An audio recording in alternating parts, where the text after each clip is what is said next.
Seja bem-vindo a mais um episódio do nosso DeltaCast Bahia, o podcast oficial do Sindicato dos Delegados de Polícia Civil do Estado da Bahia. Na data de hoje, teremos como entrevistado dois amigos, dois peritos técnicos papiloscopistas, Matheus Beré e Paulo Carvalho, como tema a atuação do papiloscopista na identificação civil e na investigação criminal. Vamos nessa, aperte o play e encare essa missão.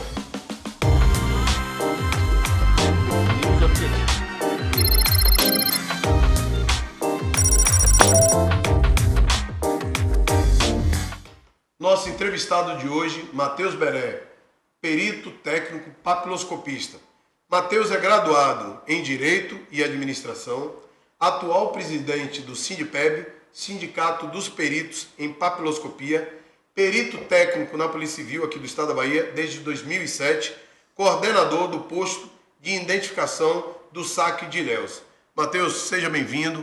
É uma honra tê-lo aqui no nosso DeltaCast. Mais uma honra ainda, como amigo, ter a oportunidade de lhe entrevistar, falar da importância da atividade, né, do perito papiloscopista. Eu tive experiência no passado e sou um testemunho vivo, né? Eu sempre digo que eu tenho um compromisso muito grande, um compromisso pessoal, né, e institucional quando a gente fala da atividade do papiloscopista. É uma honra, gostaria que você falasse um pouco da atividade, qual é a atividade, quem é o perito técnico, né, o que é o perito técnico, papiloscopista, qual a sua atribuição, né, a sua atividade aqui no nosso estado, capital, RMS interior. Seja bem-vindo. Bom dia, delegado. Dr. Jorge, nos honra muito esse convite, né? Nós estamos há um tempo já no trabalho de divulgação das nossas atividades. Eu, como perito, como presidente do sindicato em que estou agora no momento, já estou indo para o segundo ano, né, do mandato como presidente. E mais do que nunca nós temos trabalhado para mostrar à sociedade, né, o serviço que a gente pode prestar, tanto para investigação quanto para identificação civil, no projeto, né, da melhoria da segurança pública. Os peritos técnicos, hoje no estado, nós somos em torno de 280 servidores, né, concursados, hoje de nível superior, desde 2007, né? 2009, com a lei orgânica, nós nos gabaritamos a ser peritos de nível superior, né? Houveram 2 concursos após isso e em breve serão chamados em torno de mais de 300 peritos técnicos. Ele perguntar isso, Matheus. Hoje nós temos quantos peritos técnicos? Hoje são 280, em média, né? Que atendem todo o estado da Bahia? Atendem todo o estado da Bahia, Salvador, região metropolitana do estado da Bahia. E o novo concurso que está para ser chamado, né? Serão quase 320. Então a gente vai dobrar. Vai para 600. Então a gente vai melhorar a prestação de serviço com relação a essa Nós teremos o maior efetivo do Brasil. Pô, excelente. A Bahia, mais uma vez... Né? Na Bahia, a nomenclatura é perito técnico. Né? O natural que seja, no Brasil todo, como na Polícia Federal, é perito papiloscopista ou papiloscopista da Polícia Civil. Qual é a atribuição do papiloscopista, do perito técnico? A sua atividade fim? Então vamos lá. Nós temos, eminentemente, né, a papiloscopia, que significa a coleta de impressões digitais, a coleta de retrato falado, de representação facial humana. Em si, é o perito que identifica a vítima e o acusado no local de crime. Isso é a nossa atribuição principal. Além disso, nós temos a identificação civil, né, que são os postos de saque que fazem o RG por toda a Bahia. Trabalho com relação à cidadania. Todo posto tem um perito técnico lá coordenando. 1 ou 2 ou 3. Aqui em Salvador tem alguns postos de shopping que são muito movimentados, né, que tem 3 colegas trabalhando nesse sentido. Nós geramos mais de 1 milhão de RGs por ano. Então é a cidadania que a Polícia Civil está prestando à sociedade. É você trazendo o cidadão da invisibilidade, que não tem documento, que não tem acesso a programas sociais nenhum, para a visibilidade, para a mão do Estado chegar até ele. Correto? Fora isso, nós temos a vistoria de veículos, né? Que nós identificamos a questão dos danos, fazemos laudos de veículos provenientes de acidentes de veículos e tal. E a papiloscopia em local de crime, né, que é a coleta de vestígios e posterior identificação, e a necropapiloscopia, que hoje 99,9% dos corpos que são liberados pelo departamento são liberados mediante a identificação papiloscópica, que é a confirmação da impressão digital da vítima com o que está lá no arquivo da gente. No Instituto Pedro Melo. No Instituto Pedro Melo. Então, hoje, isso é uma pacificado, é estabelecido e é muito influenciado, né, positivamente pela direção do departamento de que todo o corpo deve ser identificado. Se não conseguir por impressão digital, vai para a arcada dentária depois do DNA. Perfeito. Né? Você falou da identificação e vem a questão da identificação criminal, né? Também. Em determinadas ocasiões, a gente, quando vê uma situação de uma prisão, volta e meia, às vezes não tem identificação e a gente vai até o DPT, Isso. Né, o departamento técnico, nesse sentido, né? E De buscar a identificação criminal. encaminha, né, a guarnição da Polícia Civil, da PM, encaminha o detento, né, ao Pedro Melo. Ele é coletado em impressão digital e é inserido no sistema chamado EIFES, né, o EIFES criminal. Esse sistema, aí você me despertou uma curiosidade quando você fala desse sistema. Esse sistema é aquele que a gente faz aquela análise que a gente solicita a vocês, um comparativo? Exatamente. Quando é coletado no digital, vocês levam para esse sistema? Isso, aí insere hoje no CIDA, né, que é o nosso sistema de identificação informatizado. Ele já é um sistema que está no estado desde 2009, né, então ele já está no seu fim, né? Inclusive, pegando um gancho aí, foi licitado recentemente o novo RG, né? Ele vai ser linkado diretamente ao Sistema Nacional, da Carteira de Identificação Nacional, né? O número vai ser o número do CPF, ele vai estar ligado diretamente ao banco de dados da Polícia Federal e vai ter uma grande diferença em relação ao atual, né? Porque o atual só se pesquisa no cadastro criminal. E quando você toca nesse assunto, uma coisa que sempre me surpreendeu, como em algumas coisas a gente está em passos largos e em determinadas situações parece que a gente está sempre retroagindo, né? É quando eu olhava no cenário, eu atuei um bom tempo na repressão a crime contra instituições financeiras, na repressão a roubo a banco. E a gente tinha uma coisa que eu me questionava, como é que era possível se eu estava lidando com indivíduos que vinham de outros estados para cometer ilícito aqui no estado da Bahia, e eu ficava no prejuízo porque quando eu ia para o banco de dados, a gente só tinha um banco estadual. Exatamente. Então eu tinha toda uma burocracia de saber em qual estado, né, aquele indivíduo pertencia. Quando eu tinha uma noção, ainda menos mal, fazia contato com o estado e a gente criava essa interlocução. Quando não, o prejuízo era enorme para a investigação. E quando a gente fala dessa questão da identificação nacional, ela vai trazer um avanço muito grande para a investigação. Né? Eu, com a coleta digital aqui, eu vou estar identificando de que estado ele pertence. Brasil todo. Sem criar o que tinha no passado de fazer uma tratativa com o departamento de polícia técnica do outro estado, né, para ele fornecer algum dado para, né, as digitais para a gente fazer ou a gente mandar o que a gente tinha, que era o correto, né, mandar o que a gente coletou aqui para ele fazer um comparativo com o banco de dados dele. Então esse é um avanço e eu fico feliz de saber que por trás disso tudo está a atividade do papiloscopista. Exatamente. Né, do perito técnico. Alguns estados, você me falou que aqui é perito técnico, mas eu conheço que alguns estados existe um nome, eu não via falar perito técnico, eu via sempre falar papiloscopista. Eu acho que tem até um curso que você faz, não sei se é no âmbito da Polícia Civil. Eu tive um amigo, se não me engano, até delegado hoje na Bahia. Ele era papiloscopista, eu acho que em Maceió, Alagoas. Sim. Né? Então, essa nomenclatura perito técnico não é uma coisa só nossa, ou é nacional, né? Essa identificação de papiloscopista é uma briga ainda que está se buscando, essa nomenclatura, ou em alguns estados isso já está consolidado? Existe um caminho nacional pela questão da unificação da perícia, né? Existe uma lei nacional que está sendo tratada no Congresso de que a nomenclatura ela seja única e dentro do departamento cada um com sua especificidade, certo? Mas isso ainda está incipiente. Alguns estados já fizeram isso, 4 estados, Espírito Santo, dentre outros. Mas o comum é que existam peritos papiloscopistas ou papiloscopistas policiais, como é no DF, como na Polícia Federal e São Paulo, né? Na Bahia, e só na Bahia, existe essa nomenclatura perito técnico de polícia. Mas, dos 23 incisos que nós temos entre nossas atribuições na Lei Orgânica de Polícia Civil, 15 são em papiloscopia. Então, nós, e também a sociedade, bem como o sistema judiciário, entende que nós somos os papiloscopistas do Estado da Bahia. Perfeito. E existe um trabalho nosso político e dentro da instituição também para buscar esse reconhecimento e trazer essa identidade, né? Porque mais do que salarial, reconhecimento salarial, nós precisamos de reconhecimento identitário nosso. Claro, que é mais como importante. classe, que é o mais importante, que a gente se identifique como tal. A sociedade baiana está ganhando muito mais com isso. Exatamente. E, Matheus, eu sempre digo que eu sou um testemunho porque eu tive N resultados através da atividade do perito técnico, do papiloscopista. Né? Em crimes contra a vida, em crimes contra o patrimônio, crimes que tiveram repercussão no Estado, e eu cheguei em identificação de pessoas, e diria, Eu diria que naquela ocasião, de uma forma até rápida, através do resultado de vocês.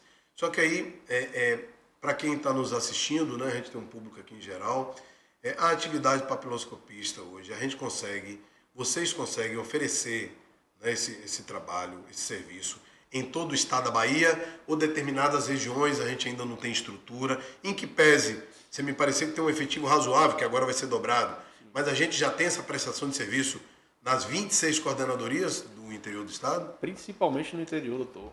Esse trabalho é muito bem realizado. Você vai entrevistar um colega nosso aqui chamado Paulo, que é referência nacional nesse trabalho. E no interior a gente consegue executar bastante. Os delegados são muito parceiros. Quando a gente fez um trabalho, né, na década, nesses últimos 10 anos, a gente foi apresentar nosso trabalho para os delegados, porque muitos delegados não conheciam Eu ia te perguntar essa isso, questão, né? se os colegas estão provocando com muita frequência ou você ainda sente uma necessidade A gente que sente a alguns necessidade de solicitação das perícias, principalmente na capital, de fortalecer de isso, fortalecer, né? porque quanto mais o trabalho é exercido, mais o trabalho é solicitado, mais ele é exercido e mais nossa atividade fica em evidência, né? Quer ver um resultado que eu tive, que eu me recordo, no passado, em situações de sequestro, né? O que a gente chamava naquela época de sapatinho, que eram algumas modalidades que tinha com relação ao banco, pegava o gerente, a família, né? Pegava a família do gerente e ficavam ali durante um período, né? Mantendo a família em cárcere e tal, até o pagamento, enfim. E eu tive muitos resultados, porque a gente conseguia coletar, porque as pessoas estavam ali passando a noite naquele ambiente e a gente chegava e identificava, a família falava, ó, foram na cozinha, se alimentaram, beberam água, Usou tal né? objeto. Usou tal objeto, sentou aqui, pegou o controle, ligou a televisão. E eram raras as vezes que às vezes a gente não conseguia chegar à identificação, pelo motivo que eu falei anteriormente. Né? Não estava no banco de dados da Bahia, né? Mas normalmente chegava a identificar. E uma curiosidade também, eu assisti no documentário, em algum momento eu vi falando sobre a coleta digitais. E que há tecnologia hoje que fragmentos da coleta, ainda que não pegue a coleta digital por inteiro, determinados fragmentos, se você já tiver um leque de suspeitos, mas ainda que você não tenha, que essa parte de fragmentos já consegue você reduzir um filtro de pessoas para chegar à autoria, né?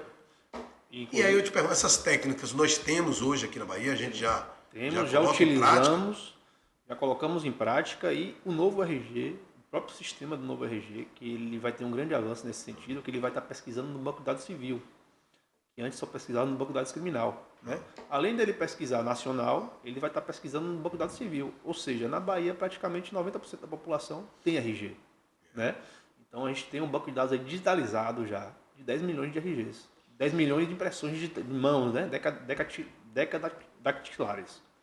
Então, quando esse sistema começar a ser implantado, que a gente acredita que em 9 a 12 meses, né, o prazo, ele já foi licitado e está em negociação alguns detalhes, vai ser, como a gente tem falado, vai ser pescar de bomba em aquário. Você vai pegar um fragmento em qualquer lugar, vai jogar no sistema e ele vai dar a pessoa lá, ou as possíveis pessoas que o perito técnico, o perito papiloscopista vai indicar quem é, certo? E quando você falou em técnicas, eu tenho um caso muito emblemático de um colega chamado Fredson, lá de Jacobina. Tem um colega um papiloscopista do DF, que hoje o DF é o local mais avançado no Brasil nesse sentido, mais até do que a Polícia Federal. E um colega chamado Rodrigo, ele tem mestrado em papiloscopia. Ele é um de lá esse Rodrigo? do DF. Ele desenvolveu um estudo que isso não existia no mundo, de temporalidade da impressão digital. O que ele conseguiu fazer? Ele conseguiu mensurar determinadas condições que a impressão digital é recente ou não é. Isso é importante. Isso é um estudo que foi tese de mestrado da UNB. Isso é certo? importante. Um colega de Jacobina chamado Fred, perito técnico, ele, autodidata, ele descobriu esse estudo na internet, começou a estudar. Certa feita teve uma perícia no lotérica. Eu vou citar aqui para você entender como é que funciona. Teve a perícia na lotérica, estava tendo seguidos arrombamentos nessa lotérica. Aí ele foi fazer a perícia, conseguiu coletar um vestígio lá. Quando bateu o vestígio, um funcionário. Até aí tudo bem, o funcionário está lá sempre. Seria comum, né? Comum. Está ali tocando e tudo. Então. Só que aí quando foi descobrir, esse funcionário estava de férias. E ele, pelo estudo da temporabilidade, ele descobriu que a impressão digital era recente, no máximo uma semana. Porque o cara estava de férias ali. Municiou o delegado com essas informações, o delegado foi, fez uma inquirição com o rapaz foi, abriu, e disse que a verdade, que o dono estava contratando ele para arrombar, para pegar o seguro. Então foi um estudo, A importância a importância do resultado que você consegue fazer um inquérito policial muito robusto, né? Uma prova técnica, Uma prova técnica aí que o Nos colega... dias atuais, eu sempre digo, onde prova testemunhal você já não consegue mais evoluir tanto, o caminho é esse. E a gente briga muito com a questão do cara ser solto rapidamente, mas é também porque a prova material ela não está robusta no inquérito, né? E a gente está disponível para isso. O colega Paulo, que vai ser entrevistado agora há pouco aí, ele vai ter muitos Matheus, casos. aí você falou dessa questão da identificação civil e do novo RG. Eu andei dando uma lida já há algum tempo, curiosidade. Raras vezes no passado, principalmente com relação ao banco, a gente identificava, né, autores que estavam com identificação civil de outros estados, aonde o documento era um documento original, tudo no padrão, tudo certo, né? E a gente percebeu o quanto era frágil a questão da identificação civil. Alguns estados até se destacavam, eram procurados. Né? Toda vez que a gente pegava, identidade nova, quando ia ver, era sempre o mesmo estado. Mas, enfim, com essa identidade nova, eu li sobre isso e vi que novas tecnologias estão sendo empregadas nesse sentido. E eu queria que você falasse um pouco, né, com relação a isso. Essa identidade civil, sendo nacional, ela realmente vai ter esse arcabouço assim, de segurança? Sim. Eu tenho propriedade de falar nesse sentido porque eu sou perito, né, coordenador do posto de identificação. E até hoje ainda não é ilegal, o cara pode ter 27 RGs diferentes, cada um em um estado do Brasil. E ainda não está sendo criminoso. Não está sendo criminoso. Certo? Mas já dá para... Isso desconfia, né? Mas o novo RG, né, a CNI, que a gente fala, Carteira Nacional de Identificação, ela vai ser diretamente ligada à Polícia Federal, o Instituto Nacional de Identificação. E a intenção, né, do projeto, isso é um projeto nacional de governo federal, está sendo implantado já em alguns estados, a Bahia eu acho que vai ser o quinto estado nesse sentido, é que um número só seja válido, que vai ser o número do CPF. Esse RG ele vai ser ligado diretamente ao GovBR. Você vai ter o RG digital também, como é a CNH agora. Vai poder emitir aquele cartão tipo chip, aquele cartão de plástico duro, né? Também como é a carteira da OAB, né? As funcionárias de algumas profissões têm. E diretamente ligado ao NI. E também, em breve, isso foi uma vantagem nossa agora estratégica, por sorte também, né? Que a empresa que ganhou a nossa licitação é a mesma empresa que faz o TSE, que é o maior banco de dados. A gente vai ter um link com esse TSE, banco de dados, vai ficar hoje mais rico futuramente. Ainda. Porque que é a chamada empresa Griauli, que hoje a gente considera que é a melhor do Brasil nesse sentido, ela ganhou a licitação do TSE e também ganhou agora na Bahia. Então, futuramente, nós vamos estar linkados com o maior banco de dados federal, né? Que não tem maior banco de dados do que o TSE hoje, que são os eleitores que fazem, né?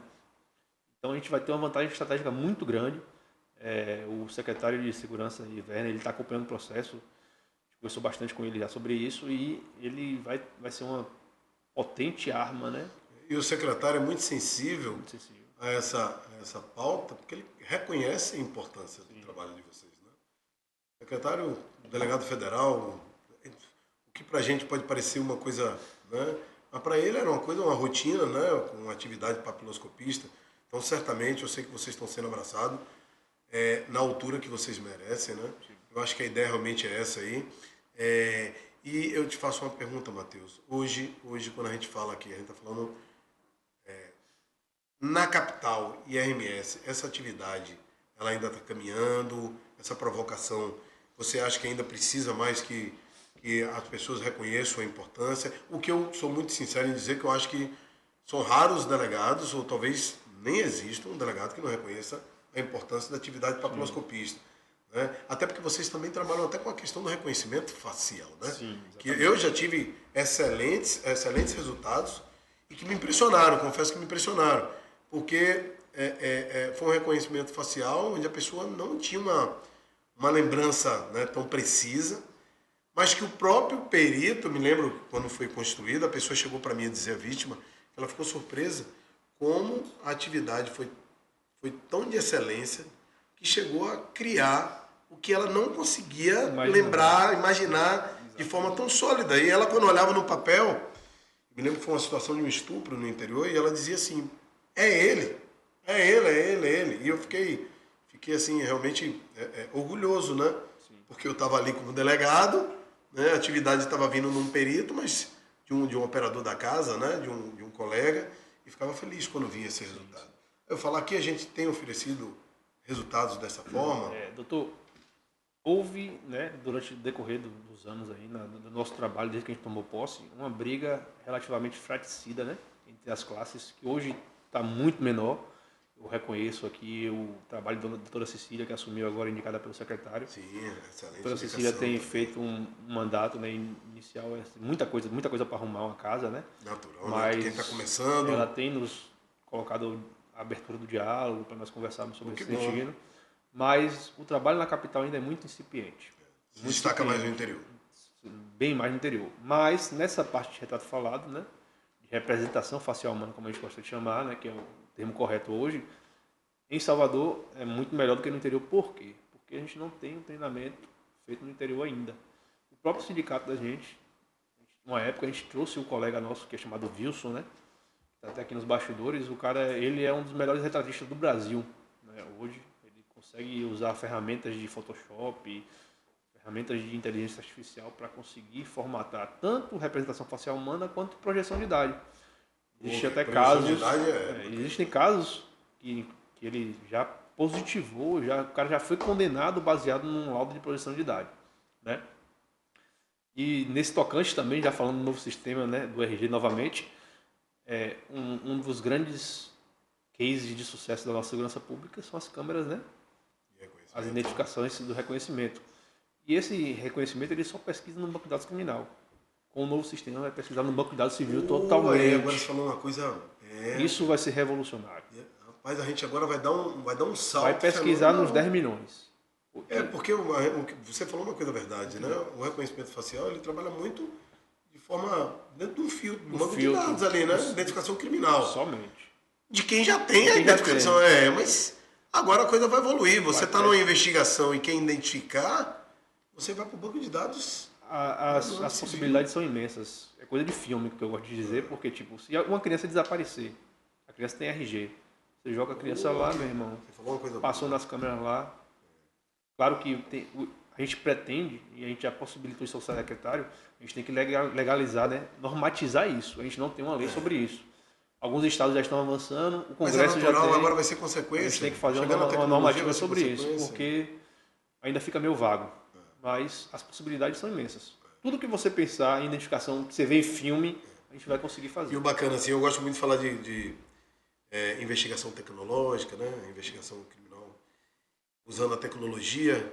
E aí você vê, assim, no passado a gente tinha uma limitação muito grande de possibilidade de investigação, de quebra de sigilo, né? De ferramentas.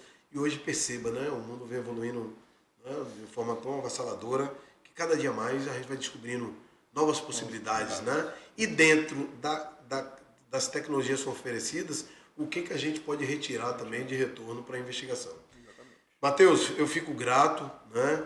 Pela sua presença, pela oportunidade de estar aqui contribuindo, de esclarecer a população baiana, de esclarecer aos colegas das Forças de Segurança Pública, de falar sobre a importância da atividade papiloscopista, dos resultados que podem ser obtidos e dos resultados que já vêm sendo demonstrados ao longo dos anos. A gente vai dar sequência com o Paulo, né, onde a gente pretende falar mais da parte técnica, da parte operacional. Quero discorrer com ele um pouco das experiências no interior, né? Eu sei que a gente tem N casos de resultados e eu, como falei, testemunhei vários no passado. Então, fico grato. Deixo aqui o nosso DeltaCast sempre à disposição, não só da sua pessoa, dos peritos técnicos, dos papiloscopistas, mas do próprio sindicato de vocês. Desejo sucesso, viu? Eu não tenho dúvida que é um caminho sem volta para o resultado buscado por vocês. Eu acho que o resultado não é só buscado por vocês, é buscado pela sociedade baiana, sociedade nacional. Muito obrigado por sua presença. Gostaria de agradecer novamente, né? Nos honra muito essa presença, parabenizar a ADPEB por estar fazendo uma revolução digital nesse sentido, que não é fácil, a gente sabe a correria aqui das meninas dos bastidores, e agradecer e parabenizar, porque não é fácil. Eu sou da área da comunicação também, eu tenho uma agência de comunicação, eu sei da dificuldade que é fazer esse processo. Coloco a classe toda à disposição dos colegas delegados, vamos requisitar os trabalhos, vai vir mais de 300 profissionais aí com vontade de fazer, com sangue no olho, querendo mostrar Vamos trabalho. dobrar, hein? Vai dobrar, então a gente está à disposição dos delegados, solicitem nossos exames, a gente está para fazer. O que a gente não conseguir fazer, a gente vai consultar o colega que sabe fazer, mas a gente não vai deixar sem resposta. Bacana. Obrigado, amigo. Forte abraço. Viu? Valeu, meu chefe. Seguindo essa linha, vamos falar agora com Paulo Carvalho, perito técnico, papiloscopista, um amigo de anos aí que eu tive experiência de trabalhar no passado.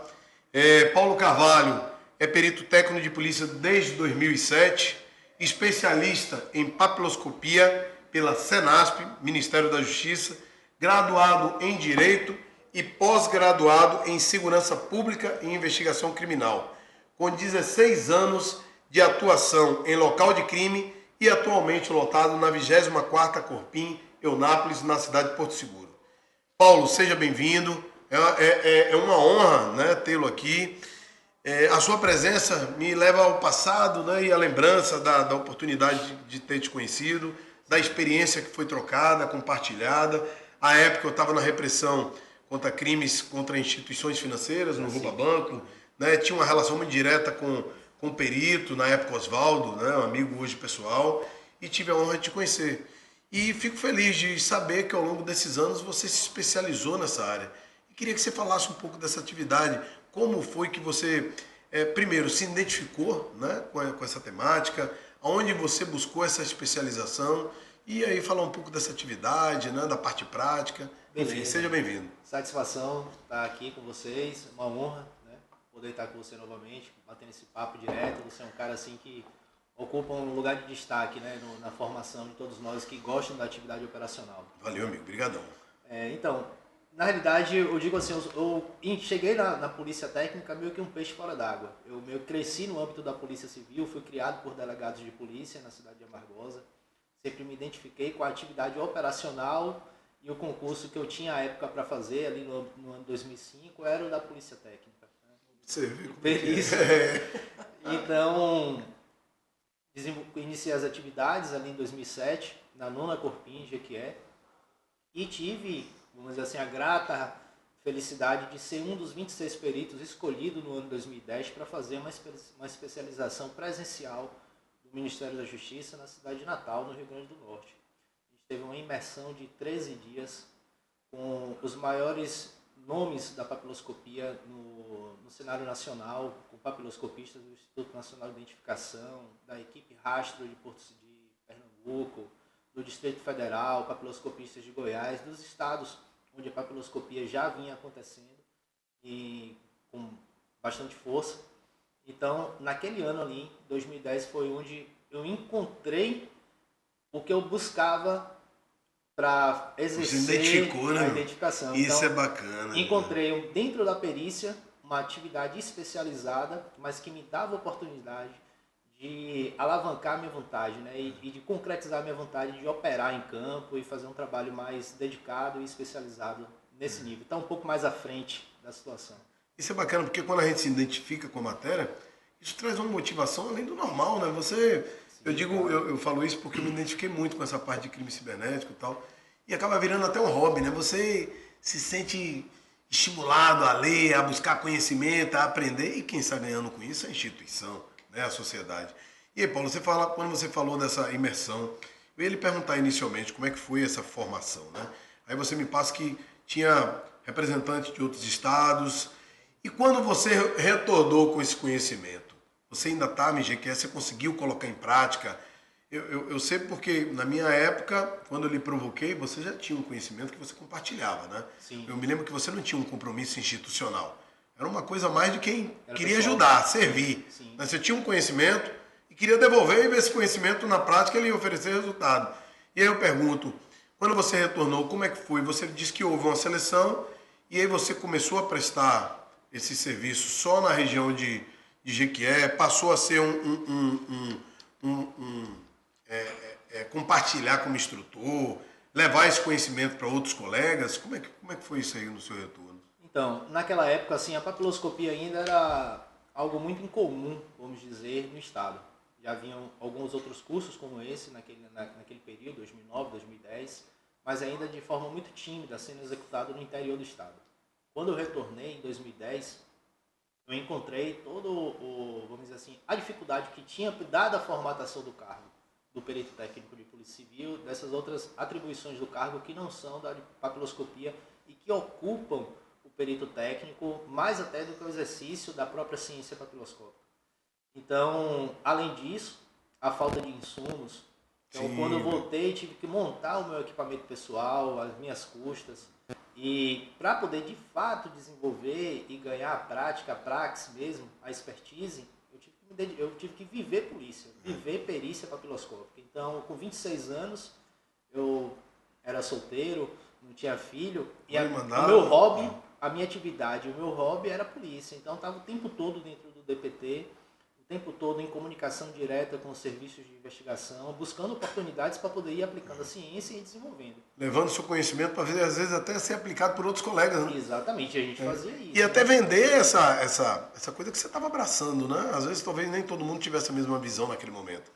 Então, certamente, você tentava transmitir, né? Perceba a importância, veja os resultados. Nós estávamos no início da expansão, do início do sindicato da Associação de Peritos Técnicos de Polícia.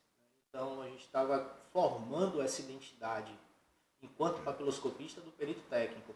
Era o momento, então, de estar executando os trabalhos e estar demonstrando essa atividade para poder trazer também os demais para essa força, né? Entendi. Paulo, eu me recordo que nessa ocasião de repressão a roubo banco, na oportunidade junto com o Oswaldo, e naquela época havia não lembro exatamente qual era a nomenclatura, mas tinha um projeto da segurança pública onde a gente operava e o perito estava presente 24 horas, né? Eu não tinha dificuldade, né? Eu não tinha a questão burocrática de requisitar, o perito estava presente, ia para o local e a gente fazia coleta e tal.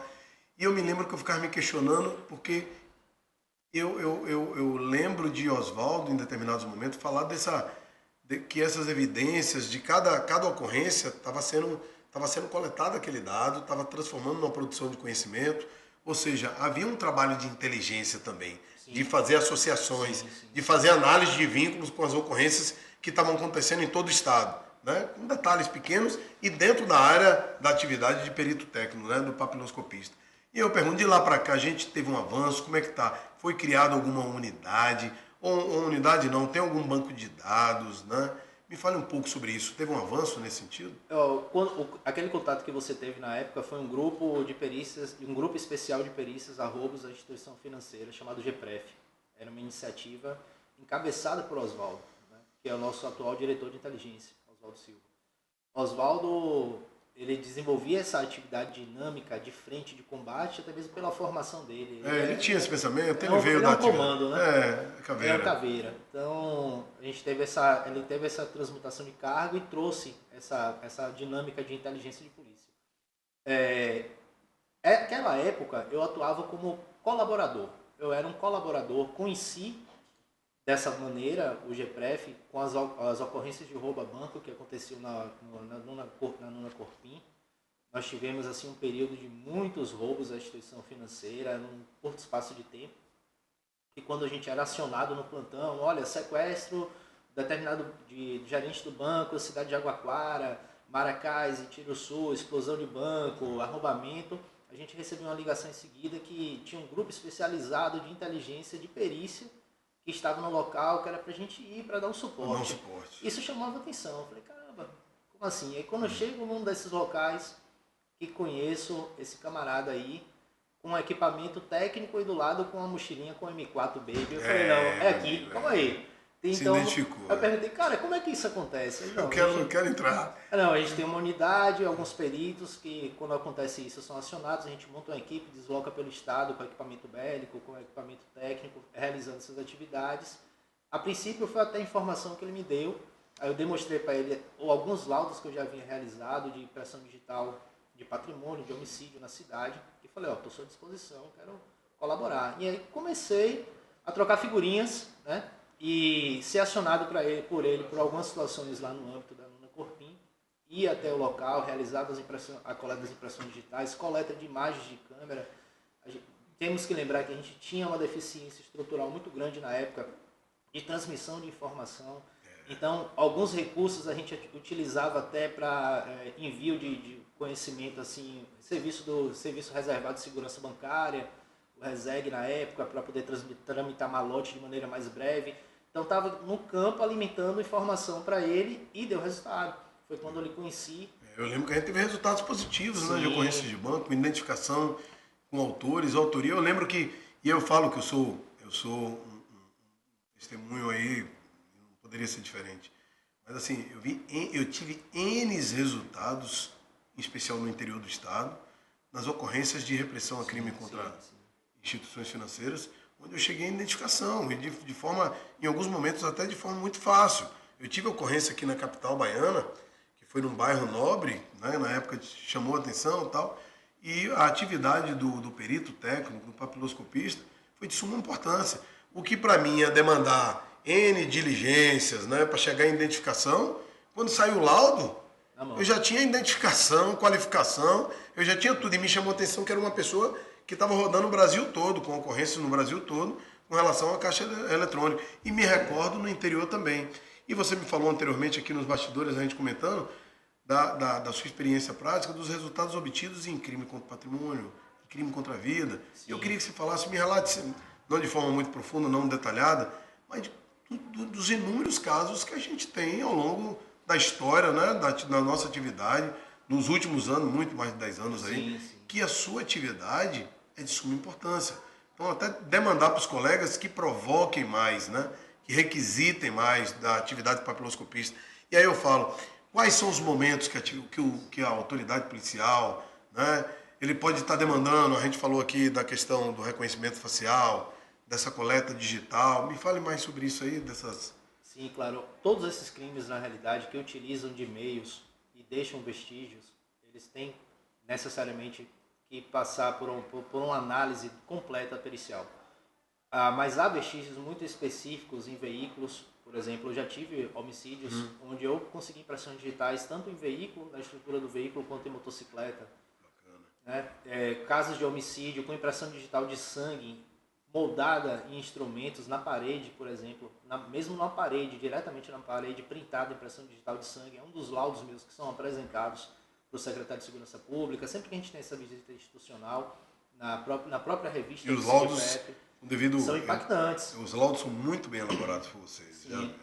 A própria, quando eu lhe conheci, na época da identificação desse elemento X aí, que a gente veio a alcançar a identificação dele através do GPREF, foram impressões digitais recolhidas diretamente da estrutura, da parte posterior do caixa eletrônico. Você vê, que foi arrombado.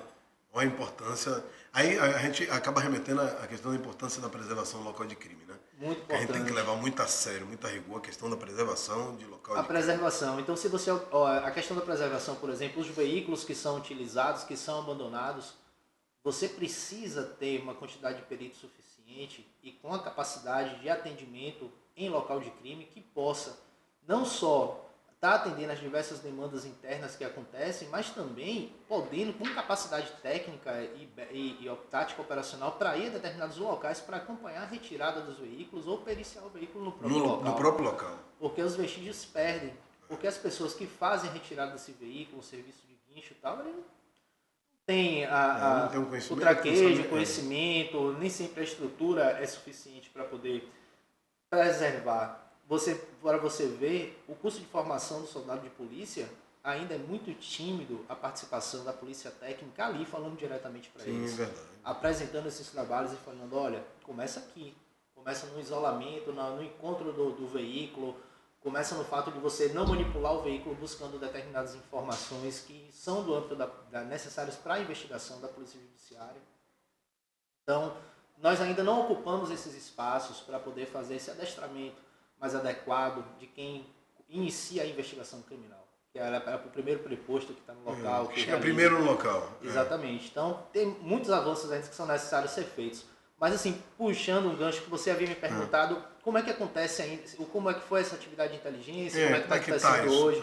O GPREF, infelizmente, ele sucumbiu, né? Foi extinto. Foi só naquele momento das ocorrências. Não foi muito bem, vamos dizer assim, entendido pela classe em geral qual era a dinâmica do trabalho de você compilar informações. Quando o Oswaldo à época me chamou, já estreitamos a relação, eu pude sentar com ele, conhecer qual era realmente a dinâmica de trabalho, esse alinhamento de investigação e inteligência no âmbito pericial, aí que você via os diversos locais que ele vinha analisando, as diversas provas que vinha juntando e a rede de informação que estava sendo montada, inclusive com compartilhamento de informações interagências de inteligência, né, de outros estados. Somatizando, né?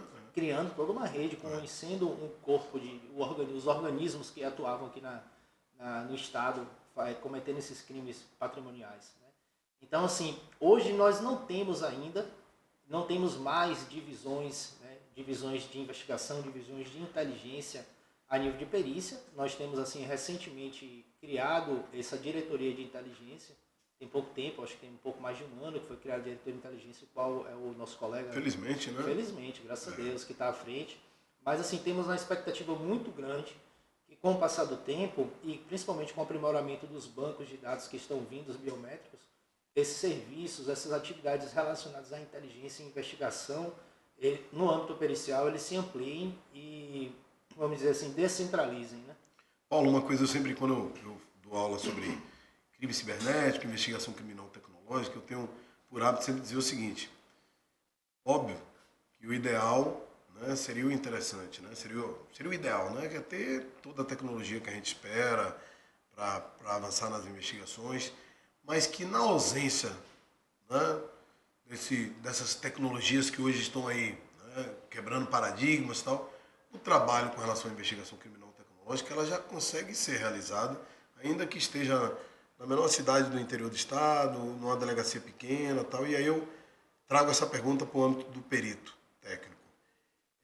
Ainda que não tenhamos a tecnologia, né, desejada, sim, hoje, pela sua experiência própria, o resultado consegue ser oferecido hoje quando a gente fala dos peritos técnicos na Bahia, né? Com certeza. Esse resultado consegue ser alcançado. Então, o colega que esteja na menor cidadezinha do interior do estado, ele requisitando, ele vai ter a mesma qualidade de serviço.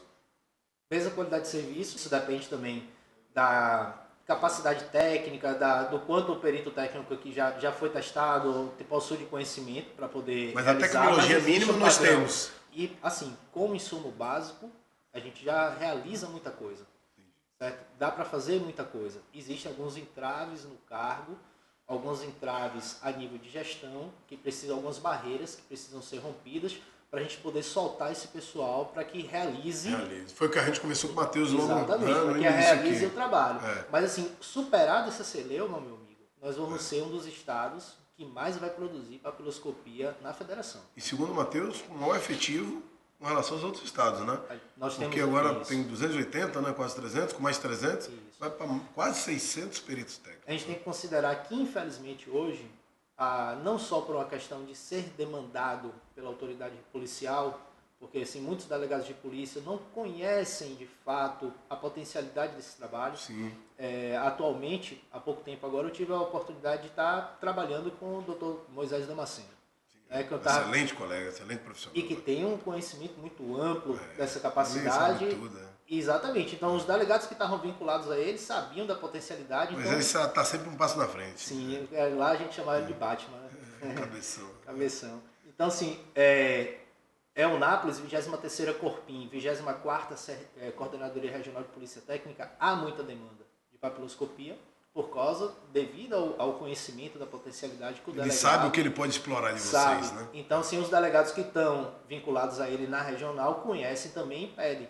Então, você tem muita solicitação de levantamento de pressão digital em veículo, objetos. Mas, assim, há algumas coisas que ainda precisam ser melhoradas a nível de capacidade. O que é que nos falta hoje no Estado? Práticas laboratoriais de papiloscopia. Então, os laboratórios hoje que são ofertados a nível daquela estrutura mínima de Coordenadoria Regional de Polícia Técnica, ele não é formatado para técnicas papiloscópicas. Nós precisamos avançar nisso, laboratório de papiloscopia. Porque, para mim, devido ao cargo, o perito técnico é o motorista, o perito técnico é aquele que realiza a atividade de apoio a todos os outros peritos, é o fotógrafo, é o coletador, é quem mede junto com o perito criminal, é o severino do DPT. Então, como um cargo desse pode ser o papiloscopista? Ser auxiliar de perito e ser papiloscopista. Ser muito mais demandado como auxiliar de perito. Perdeu o foco. Perdeu o foco. Aí eu te digo, dentro de um plantão de 24 horas, você vai para um local de arrombamento, vamos supor um crime contra a vida patrimonial, para realizar a papiloscopia, que é uma perícia, por ser muito minuciosa, é uma perícia demorada. Demanda tempo. Você tem uma equipe de plantão no interior, que geralmente é uma dupla, para atender toda a circunscrição. Não dá. E uma demanda de serviço, que a gente vive uma crise de segurança pública no Estado. Uma demanda de ocorrências entrando, você tem que enxugar a técnica, enxugar o tempo de que você está se dedicando ao local de crime, e isso impacta diretamente no exercício da papiloscopia. Com certeza. Então, a primeira coisa, tem que desvencilhar isso. O papiloscopista dentro do plantão para fazer papiloscopia. Não dá para você ter só um perito técnico Assumir dentro do a plantão. missão dele, assumir a missão. Aí você chega no plantão, então, para você poder dar conta de enxugar um pouco mais as coisas e ter o dinamismo de conseguir atender tudo dentro do plantão, vamos dizer assim, você tem que coletar muito material em local de crime. Porque é muito mais fácil, vamos dizer, você ir para um local de crime e sair com 30 objetos para poder realizar levantamento de impressão digital ao retornar para a base, do que passar ali 2, 3 horas no local revelando impressões digitais para poder fotografar, muitas vezes tendo que aplicar um recurso físico de luz forense. Entendi. Entendeu? Paulo, aí quando você fala, não me perdoe a ignorância, mas assim, não tenho de forma tão profunda o conhecimento da sua atividade, mas eu fico fazendo alguns comparativos com a minha atividade, né? A gente tem uma Cadepol que está sempre trazendo conhecimentos novos, né? Capacitando os profissionais, habilitando os profissionais para determinadas novas técnicas de investigação, novas tecnologias, compartilhando conhecimentos novos a respeito de novas possibilidades de quebra de sigilo e tal. E eu falo, sua área que é tão assim delicada, né? É uma coisa que como há uma forma, eu não sei como é no DPT, como é que é essa, Jorge, essa você habilitação? Você está tocando no assunto agora que porque assim, delicado pra você é mim um cara, falar você é um isso. cara que faz isso porque gosta, né? Eu gosto de estar ensinando, né? Sempre alguém me liga, independente de eu estar dando aula ou não, eu me coloco à disposição para ajudar. Às vezes Sou professor também. às vezes o tempo não ajuda, né? Porque a gente com tantas atribuições, às vezes eu me sinto, às vezes não consigo, e tal. Mas então assim, você faz isso de forma voluntária, mas essa capacitação dos peritos técnicos na Bahia hoje na formação, e aí com o tempo cada um vai buscando esse conhecimento. Jorge, veja bem, quando você fala o perito é alguém que domina determinado nível de conhecimento científico com muita profundidade. Dominar conhecimento científico com profundidade exige educação continuada. Mas isso não ocorre no Departamento de Polícia Técnica do Estado da Bahia. Normalmente você tem reuniões estratégicas que não ocorrem, quiçá a oferta de conhecimento. Então, desde 2007, o único curso que eu tive para aprimorar o que é relacionado à ciência na minha atividade foi ofertado pelo Ministério da Justiça em 2010. E isso, lá para casa vai buscando conhecimento. Qualquer iniciativa de oferta de conhecimento que ocorre via sindicatos. Isso não tem acontecido no Departamento de Polícia Técnica. Então, é um contrassenso. Deveria ser uma coisa continuada, constante, aprimoramento, desenvolvimento de novas técnicas, a fixação de protocolos operacionais padrão, e isso não ocorre. Em relação à oferta de conhecimento, infelizmente, é uma coisa que acreditamos que a nova gestão está sensível a isso, vem buscando... Matheus falou que é uma sensibilidade muito próxima agora, né? Isso. Na realidade, eu estou muito entusiasmado com esse novo momento da segurança pública no estado da Bahia. Nós temos um secretário de segurança pública que está sinalizando. E secretário, hoje a gente tem, quer dizer, todo mundo, né, tá muito, a gente fica acompanhando, né, a caminhada do secretário de segurança pública, do Dr. Marcelo Werner. Ele é muito sensível às forças de segurança pública, né? Sim. Ele como delegado da Polícia Federal, ele era um homem de pista, um homem operacional. Nós tivemos a honra aqui de tê-lo no nosso DeltaCast, no primeiro episódio, né, no lançamento do nosso DeltaCast. Ele contou toda a trajetória dele. Então ele é uma pessoa que conhece a parte da pista, que eu digo, né, a parte operacional. Conhece a necessidade de uma investigação. Presidir investigação com relação a organizações criminosas, né, atuou nessa área que a gente falou de repressão a banco. Então, certamente, é uma pessoa muito sensível para isso. Eu acredito muito nessa questão do que você fala hoje. Certamente, você está no entendimento correto. É um momento de de empolgação, né? De motivação. valorização. Eu observo, né, esse novo ciclo que está ocorrendo na Polícia Civil, desse alinhamento nacional, dessa mudança de layout, padronização, desenvolvimento de novas coordenações. É um momento de reestruturação da Polícia Judiciária e a gente sente que a Polícia Técnica está engrenando também nesse caminho. Linha, né? Nesse caminho. Eu acho que isso deve ser uma provocação do próprio secretário de Segurança Pública, junto com a nossa nova diretora. Já acreditamos que daí vem surgir novos frutos, uma nova forma de praticar a perícia e de desenvolver, principalmente, os seus peritos. Né? Eu também eu acredito muito nisso. E eu não vejo como a gente traçar um caminho diferente. Até porque a sociedade, ela hoje acompanha de muito mais perto e ela cobra. Né? E não é só o fato de cobrar, ela está muito esperançosa, né? Com tudo que ela vem presenciando ao longo deste ano, né? Das Forças de Segurança Pública, enfim. Paulo, e aí outra pergunta também que eu queria... A gente falou muito da parte prática, né? A gente falou de casos. Você estava na região de Jequié. Depois de Jequié você desceu direto para Eunápolis, né? Ou você passou por outra coordenadoria? Você entende que algumas coordenadorias têm um avanço? Ou você é uma pessoa que leciona nessa área? Você entende que hoje as coordenadorias, todas elas caminham com o mesmo entendimento, com o mesmo reconhecimento? Porque para mim o que passa é que eu até falei com o Matheus, todos os delegados hoje, né, eu até desconheço, mas todos eles entendem a importância da atividade do papiloscopista. Né? Eu não consigo imaginar uma investigação sem você pensar no papiloscopista. Era natural, todo mundo quando fala em local de crime, cuidado, pode ver onde digital, cuidado. Então assim, hoje eu acho que todas as coordenadorias têm essa linha, ou você acha que em algum momento, algum local do interior do estado ainda pensa diferente, ou todos já estão caminhando nessa linha? Porque esse reconhecimento, eu acho que ele não é só do estado da Bahia, eu acho que, falando no cenário nacional, é uma visão de todos os delegados de polícia. Né? Sim. Eu acho assim, a nível de investigação criminal, não há como se falar da importância da papiloscopia. A papiloscopia é de extrema importância, seja no âmbito civil, seja no âmbito criminal, para o exercício e a concretização da investigação criminal.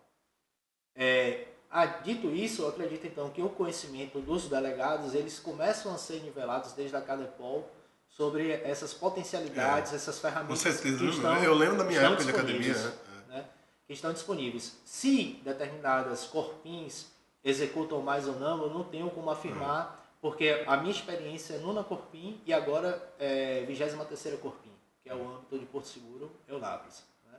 Mas certamente sim, porque o Matheus falou que, e que eu fiquei feliz, hoje qualquer coordenadoria tem condições de ofertar o mesmo serviço, certeza, né? Que são demandados, né?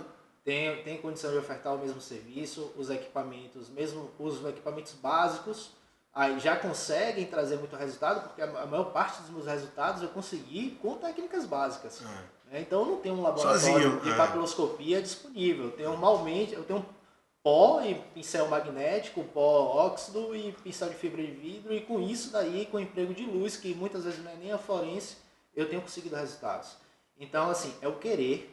Obviamente, tem um componente pessoal, mas esse componente pessoal, ele pode ser amplificado, ele pode ser desenvolvido nos seus profissionais.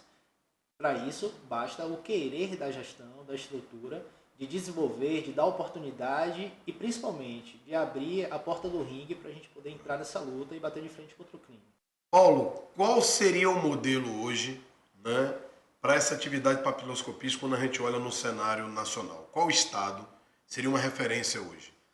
Olha, para mim, se fosse poder numerar, seria o Distrito Federal. O Distrito Federal hoje é quem tem o melhor corpo de peritos papiloscopistas, vamos dizer assim, que mais entrega resultado, porque possui os melhores recursos. O laboratório de papiloscopia, Jorge, do Distrito Federal, você tem uma câmera, por exemplo, uma câmara que você pode pôr um carro dentro para ele aplicar um gás que vai polimerizar uma impressão digital, certo? Diversas peças, então vocês possuem uma espécie de uma câmera... Sem a necessidade que ia ser aquele trabalho de garimpar. Pois imagine então câmeras com scanner de laser aplicado que você chega no local com essa câmera, com esse scanner de laser, encontrar impressão digital sem a necessidade de estar procurando com a lanterna, aplicando o pó. Já encontrou ali, com a própria câmera você já vai fazer o registro, daquilo dali já vai sair o Wi-Fi, já dá para fazer um trabalho online, jogar já para o sistema. Então, recurso hoje, vamos dizer assim, e capacidade operacional de tratar a impressão digital e trabalhar a impressão digital, Distrito Federal. Mas seria referência no âmbito da Polícia Civil ou referência quando se fala até de Polícia Federal também? Polícia Federal também, porque o próprio Instituto Nacional de Identificação está lá também. Mas eu posso falar, afirmar a nível de Polícia Civil. Pernambuco você tem o que é denominado lá equipe rastro, que é um pessoal que faz essa atividade, vamos supor, de investigação e inteligência com pesquisas de impressão digital. É um nível, uma profundidade muito grande. O próprio Espírito Santo também, que é aqui do lado. Então a categoria, a classe de peritos papiloscopistas também do Espírito Santo é muito forte. Você tem esses estados entregando resultados assim que fazem uma diferença enorme né? Para a segurança pública. Eu sempre falo, prova técnica é supra, né? E aí quando você fala como modelo a estrutura e os profissionais com o mesmo conhecimento ou também são referência em termos de profissionais na área de papiloscopia? Jorge, então, papiloscopia, para ela acontecer de fato, hoje você tem que tirar as amarras. Então isso assim não é algo que a gente vai entrar em detalhes aqui no podcast. Mas tem que falar, mas é necessário que quem tem a condição de botar a mão nisso e modificar, se debruce sobre essa situação do estado da Bahia. Dê a liberdade dele executar a atividade dele, né? E nos ajude a reformatar esse cargo, porque a papiloscopia não pode acontecer atrelada a outras coisas. Papiloscopia, retrato falado, é um mundo, é uma ciência que é muito profunda. Bem, é uma ciência, né? É uma ciência que é muito profunda. Imagine que você tem, você possui 10 impressões digitais. Então, se eu não tiver o acesso, por exemplo, a um EIFES, que hoje, infelizmente, na Bahia é ineficiente, se eu não tiver acesso a um EIFES e tiver que comparar alguns fragmentos de impressão digital com 2, 3 suspeitos, eu tenho que comparar um fragmento de impressão digital com 50 impressões com 30, 5 suspeitos, 50 impressões digitais. Então, é demorado, é um recurso muito minucioso, que exige uma capacitação técnica e que precisa que os profissionais tenham liberdade para poder executar isso. Então, hoje, a nível de Estado aqui, de carreira, nós precisamos disso, que quem tem o poder, quem tem a capacidade, põe a mão, resolva essa situação no Estado, porque nós vivemos uma crise de segurança pública no Estado da Bahia e todas as armas têm que estar disponíveis para essa guerra, né, cara? Tem como referência que você falou, esse modelo, né, vou até procurar ler esse modelo de outros estados, em especial o Distrito Federal. Distrito Federal, a carreira é perito papiloscopista. Não dá para o perito papiloscopista ser motorista de outros cargos, não dá para o perito papiloscopista ser segurador de treina para poder gritar numa pista 30 metros, 20 metros. Não dá para o perito papiloscopista ser fotógrafo de outras carreiras. O perito papiloscopista ele tem que rodar junto ao plantão, paralelo ao plantão, se debruçando ao atendimento das situações que acontecem de papiloscopia e, quando não, internamente realizando as atividades laboratoriais ou o desenvolvimento do seu laudo, que exige o processamento das impressões digitais, seja no EIFES, seja na própria composição da preparação das impressões digitais, é muito demorado. E justamente é demorado porque traz um resultado inequívoco, um resultado de extrema importância para a investigação criminal. Certo? Paulo, primeiro parabéns, pelo trabalho que vocês vêm desenvolvendo, né? Em que pese ainda não estarmos no momento ideal, né, da atividade do papiloscopista. Como eu falei anteriormente, eu acho que não tem como retroceder. Esse reconhecimento ele é certo, né? Eu acho que ele está muito próximo. Né? Esse reconhecimento, de fato, você já possui há anos. Né? Eu sou um exemplo e sou um cara que agradeço sempre a atividade do perito técnico. Né? Foi muito importante na minha carreira. Né? Muitos resultados que eu consegui obter foi graças ao perito técnico. Então, deixo desde já meu agradecimento. A ADPEB, né, o nosso Delta Cash, está à disposição. Vocês são parceiros aí, como todos os demais. Né? Eu acho que aqueles que compõem o sistema Força e Segurança Pública, né, não tem como não caminhar sem haver integração sempre. Eu acho engraçado que a gente fala integração, mas eu desde o início da minha carreira nunca vi e nunca presenciei algo que fosse diferente. Sim. Porque minhas relações sempre foram muito fortes com as instituições e eu sempre me senti parte de um time só, né? E eu acho que é essa linha, e como todos nós, né, nos sentimos, né, e devemos sentir. Então fica meus parabéns, né, aos papiloscopistas, aos peritos técnicos do Estado da Bahia, meu agradecimento não só como profissional, como delegado, mas como cidadão baiano, e espero ver breve, né, que esse reconhecimento se aproxime o mais rápido, né? Quero ver vocês aí decolando, quero ouvir daqui uns dias, como já ouvi no passado, em outras áreas, dizer Bahia é referência, né, quando se fala de peritos, né, e desde já fica a porta aberta aqui do nosso DeltaCast para um futuro episódio, a gente tem a oportunidade de buscar outras temáticas para tratar não só para a população no geral, mas para os próprios associados, né, para que eles, né, cada vez mais preencham esse conhecimento e tentem fortalecer no intuito de colocar em prática na sua atividade policial. Meu amigo, muito obrigado desde já, viu? Grato. Meu amigo, o agradecimento é meu, do Sindicato dos Peritos Papiloscopistas do Estado da Bahia, o SINIPEP, ter essa oportunidade, ter essa porta de poder vir comunicar à sociedade baiana sobre o nosso trabalho, sobre a capacidade que a nossa classe tem de atender as instituições que conduzem investigações e conduzem a investigação criminal. Nós estamos prontos para poder desenvolver cada vez mais com competência essa atividade aqui no âmbito do Estado e estamos dispostos a aglutinar as forças para que a gente consiga reverter essa situação de segurança pública no nosso Estado. Não perca aí os nossos próximos episódios, se inscreva, curta e compartilhe. Até a próxima, obrigado.